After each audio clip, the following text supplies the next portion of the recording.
संघटनेचा, महाराष्ट्र राज्य कांदा उत्पादक शेतकरी संघटनेचा एकच पक्ष। 14 ऑगस्ट रोजी बांगलादेशने त्या देशामध्ये कांदा आयात करण्याची परवानगी दिली आहे।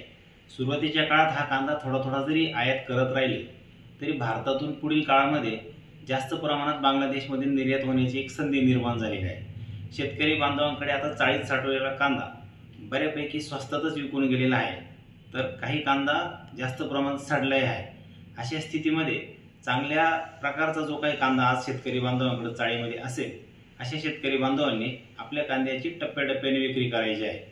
विविध अफवा किंवा विविध काही गैरसमज हे वेगवेगळ्या माध्यमातून शेतकऱ्यांपर्यंत पोहोचतात आणि शेतकऱ्यांमध्ये घबराट निर्माण होते। आता कालच बांगलादेशने कांद्याची आयात बंद केली अशी एक अफवा महाराष्ट्रामध्ये सोशल मीडियावर फिरत होते, परंतु कांदा संघटनेकडून आम्ही स्पष्टीकरण करतोय की असा कुठलाही निर्णय झालेला नाही। त्याचबरोबर बांगलादेशसोबत इतर अनेक देश आहेत, जसे श्रीलंका, लंडन, मॉरिशस आणि अनेक जे काही देश आहेत, ह्या देशांमध्ये भारतीय कांदा निर्यात होत आहे, परंतु अपेक्षेपेक्षा जास्त मागणी तिथं नसल्याने कांद्याचे दर दबावात आहे। आता महाराष्ट्रात आणि वेगवेगळ्या ठिकाणी मोठ्या प्रमाणात पाऊसही होतोय।